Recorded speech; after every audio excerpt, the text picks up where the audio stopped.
Assalamualaikum warahmatullahi wabarakatuh. Salam sejahtera kepada semua anak-anak pelajar yang saya kasihi.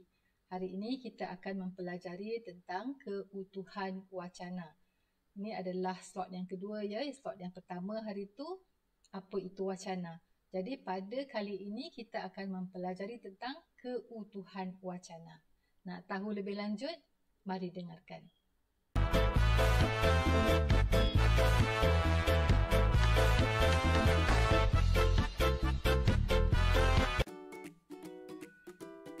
Kita buat ulang kaji sedikit. Wacana ialah sekumpulan ayat yang memperlihatkan satu kesatuan buah fikiran, fakta atau cerita.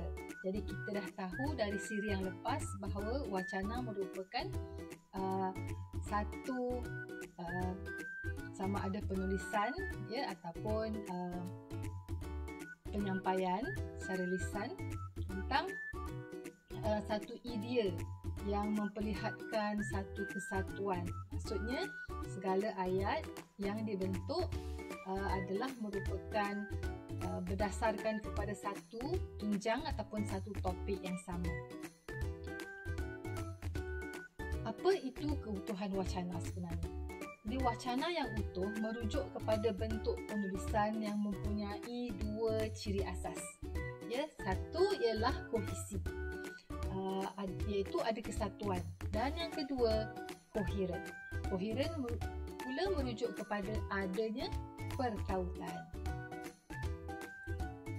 Baiklah, kohesi iaitu kesatuan. Sesuatu perenggan itu dikatakan ada kohesi apabila ayat-ayat yang ditulis mempunyai hubungan makna yang menyokong idea yang sama yang mengarah kepada pokok perbincangan, iaitu tajuk utama yang dibincangkan. Kohesi merupakan kesatuan. Sesuatu perenggan itu dikatakan ada kohesi apabila ayat yang ditulis mempunyai hubungan makna menyokong idea yang sama yang mengarah kepada pokok perbincangan ataupun tajuk wacana. Manakala koheren iaitu pertautan merujuk kepada adanya kesinambungan ataupun keterikatan antara satu ayat dengan ayat yang lain dalam sesebuah wacana supaya mudah difahami. Penggunaan kata hubung, penanda wacana, kata rujukan dan sebagainya selalunya digunakan untuk menyambung ayat ataupun perenggan dalam wacana. Jadi kohesi dan koheren ini mesti bergandingan. Kohesi lebih merujuk kepada ayat-ayat dalam perenggan yang sama. Manakala koheren ataupun pertautan antara satu perenggan kepada perenggan yang lain, jadi keseluruhan wacana itu dilihat sama ada koheren, ada pertautan, membincangkan perkara yang sama. Tidaklah perenggan pertama bincang perkara lain, perenggan kedua bincang perkara lain. Namun boleh sahaja jika ada perbandingan yang dilakukan dalam sesuatu wacana apabila penanda wacana digunakan. Kalau ada pertambahan, apa penanda wacana yang kita gunakan? Kalau ada idea yang bertentangan, maka penanda wacana yang bagaimana kita gunakan? Jadi keseluruhan wacana itu ideanya dapat kita lihat sama ada lancar ataupun tidaknya idea yang disampaikan itu adalah kita lihat kepada pertautan ataupun koheren yang ada dalam keseluruhan wacana. Baiklah, keutuhan wacana ni kita bagi kepada 4 ya. Keutuhan semantik, keutuhan leksikal, keutuhan gramatikal ataupun tata bahasa, dan juga keutuhan fonologi. Kita lihat dulu keutuhan semantik. Keutuhan semantik ni lebih kepada makna. Ya, keutuhan semantik dari keutuhan wacana dari segi semantik. Hubungan semantik yang dimaksudkan sebagai jalinan makna di antara satu ayat dengan ayat yang lain. Jadi menurut Crombie 1985 terdapat dua hubungan semantik, iaitu hubungan semantik umum dan juga hubungan semantik interaktif.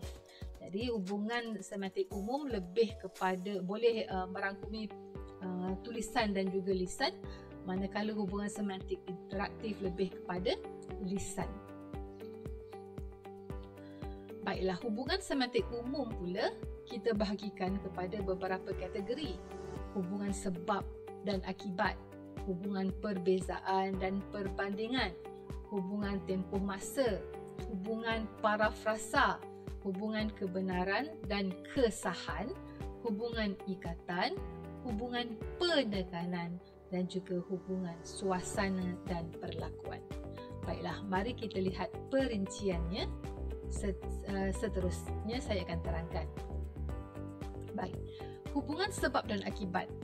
Sebab akibat ni pula ada beberapa kategori, iaitu sebab dan tujuan.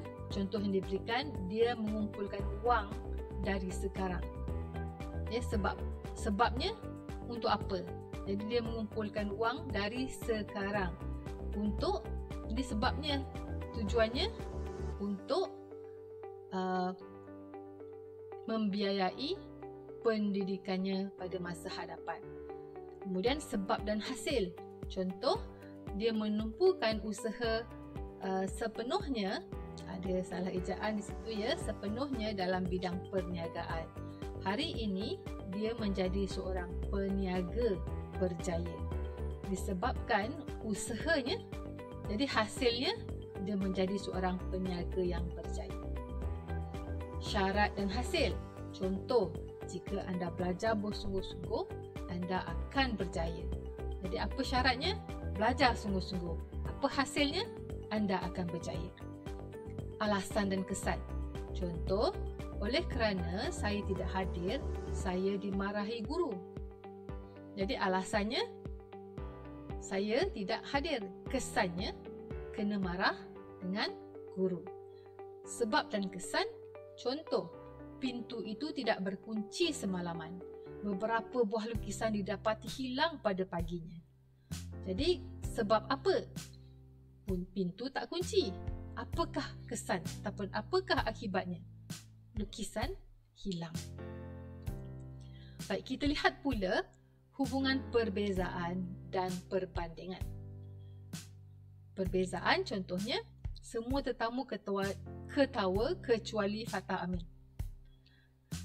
Okay, jadi ini antara tetamu dan juga Fatah. Orang lain semua ketawa, dia seorang tidak. Ada perbezaan di situ.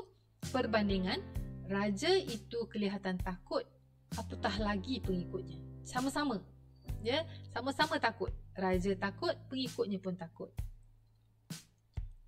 Okey, hubungan tempoh masa. Dia ada turutan kronologi dan juga pertindanan masa. Contoh untuk turutan kronologi, dia akan memberitahu Milah, kemudian dia ke rumah Kasim dan selepas itu balik ke Jitra. Jadi dia ada turutan mula, tengah, akhir. Pertindanan masa pula, contoh yang diberikan, ketika dia meninggalkan Ipoh, hujan turun. Jadi semasa dia masih lagi di Ipoh, baru nak bergerak, hujan turun. Jadi dalam perjalanan hujan terus turunlah. Jadi pertindanan masa di situ berlaku. Kemudian hubungan parafrasa, merujuk bentuk pernyataan yang menyatakan semula kenyataan awal. Contohnya, dia bukanlah seorang yang baik. Dia memang jahat.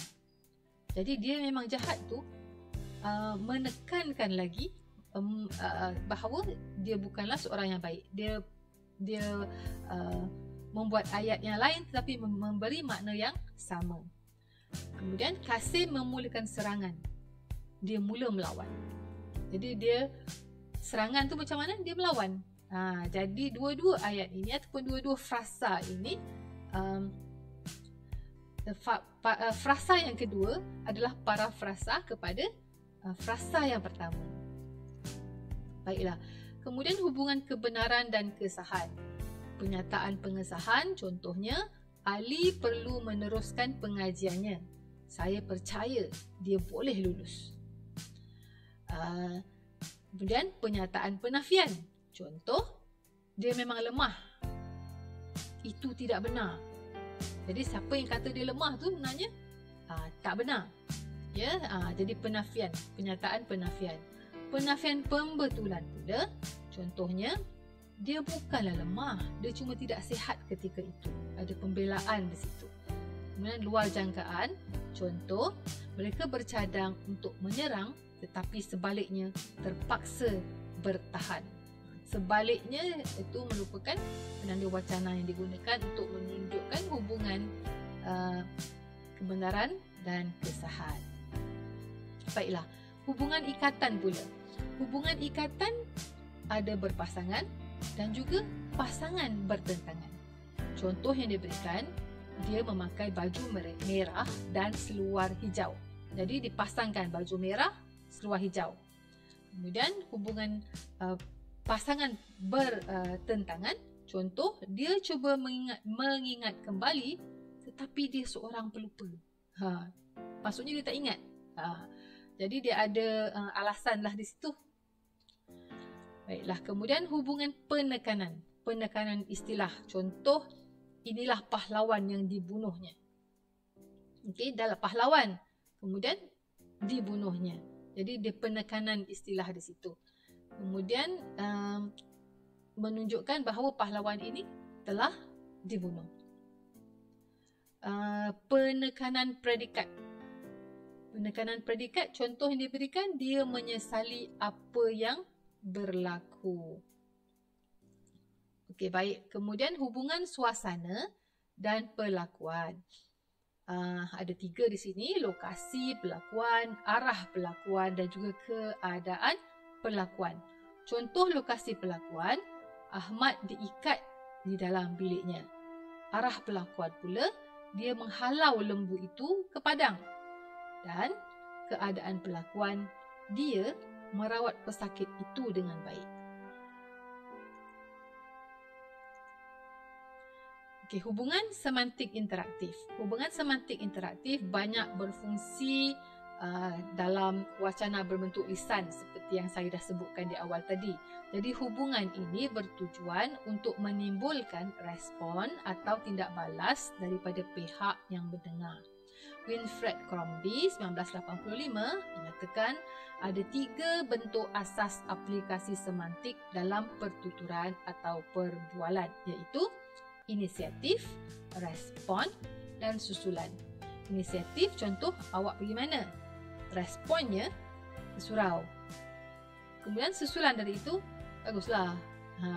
Jadi ini adalah hubungan semantik interaktif di mana perbualan ada respon berlaku dan juga ada respon susulan yang berlaku.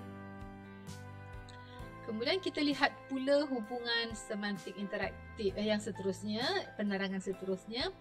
Sebagai bentuk wacana lisan, semantik interaktif boleh dilihat sama ada dalam bentuk ayat-ayat atau ujaran. Jadi boleh penyoalan, boleh ayat arahan, boleh ayat persetujuan dan juga ayat pemberitahuan. Contoh ayat penyoalan, di mana budak itu? Arahan, pergi dari sini. Persetujuan, ya, baiklah. Pemberitahuan, buku itu di atas meja. Ayat-ayat di atas memerlukan ciri-ciri interaktif apabila dilihat dari segi kesan ayat tersebut. Respon yang terhasil menunjukkan wacana mempunyai keutuhan yang tersendiri. Baiklah, keutuhan leksikal pula. Tadi keutuhan semantik. Sekarang yang kedua, keutuhan leksikal. Keutuhan wacana dari segi leksikal berdasarkan pemilihan dan penggunaan perkataan yang sesuai dengan makna yang ingin disampaikan. Sifat dan fungsi perkataan itu sendiri boleh ditafsirkan lebih dari satu makna. Nigel McCarthy 1991 mengatakan bahawa bentuk leksikal yang mempunyai pertautan makna akan mempengaruhi kejelasan sesebuah wacana. Jadi konsep semantik dalam pemilihan leksikal kategorikan kepada hiponim, antonim, sinonim, homonim dan polisim. Mari kita lihat apakah dia maksud perkataan ini dan juga contoh-contohnya. Antonim merupakan kata-kata atau leksikal yang membawa makna yang bertentangan. Pemilihan perkataan pasangan yang sesuai akan menentukan ketepatan makna wacana. Contoh, tinggi lawannya rendah, tua lawannya muda, lama lawannya baru dan sebagainya. Dan kita lihat pula apa itu sinonim. Sinonim merupakan satu konsep yang menunjukkan bahawa terdapat pelbagai kata atau leksikal yang menyokong makna yang sama atau hampir sama. Contoh, ini semua dalam makna yang sama ya, jemput, ajak, lawa, undang. Jadi keempat-empat perkataan ini mempunyai makna yang hampir sama. Polisim. Apa itu polisim? Polisim, ada kesalahan ejaan di situ. Polisim bermakna satu perkataan yang mempunyai banyak makna. Contohnya, perkataan kaki bermaksud bahagian paling bawah anggota badan manusia. Ia juga boleh mewujudkan perkataan kaki bukit, kaki langit. Kemudian, perkataan kaki juga dikiaskan sebagai penagih atau sangat suka kepada sesuatu. Yang penagih tu seperti kaki judi, kaki botol, dia suka kepada sesuatu seperti kaki makan, kaki sembang dan sebagainya. Hiponim merujuk kepada perbezaan makna berdasarkan konteks dan situasi. Sebagai contohnya, perkataan daki. Ya, perkataan daki kita boleh menggunakan dalam dua keadaan, iaitu gunung yang tinggi itu telah saya daki. Satu lagi maksud dia, seluruh badannya dia seliputi daki kerana lama tak mandi. Siapalah tu ya? Okey, baik. Keutuhan gramatikal pula. Yang ketiga, ataupun keutuhan tata bahasa. Jadi keutuhan wacana dari segi tata bahasa menurut Michael McCarthy 1991, terdapat 3 faktor yang mempengaruhi pertautan dalam sesebuah wacana, iaitu kata rujuk, peleburan dan penggantian dan juga kata hubung. So, kata rujuk dalam bahasa Inggeris kita panggil reference, peleburan dan penggantian substitution, kata penghubung apa dia? Conjunction. Okey. Jadi keutuhan gramatikal. Kata rujuk merupakan kata-kata yang boleh menggantikan sesuatu sama ada objek atau manusia. Contohnya, pengetua sekolah itu keluar dari biliknya. Beliau nampak cemas. Jadi, beliau itu merujuk kepada pengetua sekolah. Peleburan dan penggantian satu konsep apabila perkataan yang sama tidak diulang semula dalam ayat yang sama. Contohnya, kanak-kanak mengangkat kotak kecil, orang dewasa mengangkat yang besar. Jadi perkataan kotak tidak diulang dalam ayat yang kedua. Kanak-kanak mengangkat kotak kecil, kita boleh kata orang dewasa mengangkat kotak besar. Jadi kotak tu tidak diulang, kita kata yang besar. Jadi ini adalah peleburan dan penggantian. Kemudian kata penghubung. Kata penghubung itu menghubungkan sama ada ayat-ayat atau perenggan-perenggan dalam wacana dapat memperlihatkan pertalian makna antara ayat atau perenggan seterusnya. Michael McCarthy 1991 menggariskan 3 fungsi kata penghubung, iaitu penghuraian, pengembangan dan penambahan.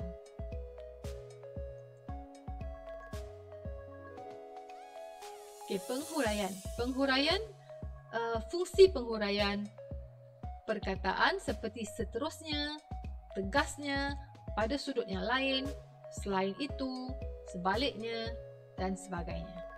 Okay, contoh, dia bukan malas. Sebaliknya, dia terpaksa begitu untuk menyelamatkan diri. Jadi, sebaliknya merupakan penghuraian kepada dia bukan malas. Pengembangan pula. Fungsi pengembangan idia menggunakan kata-kata hubung seperti tetapi, dan, oleh itu, sebab, kerana, dengan dan sebagainya.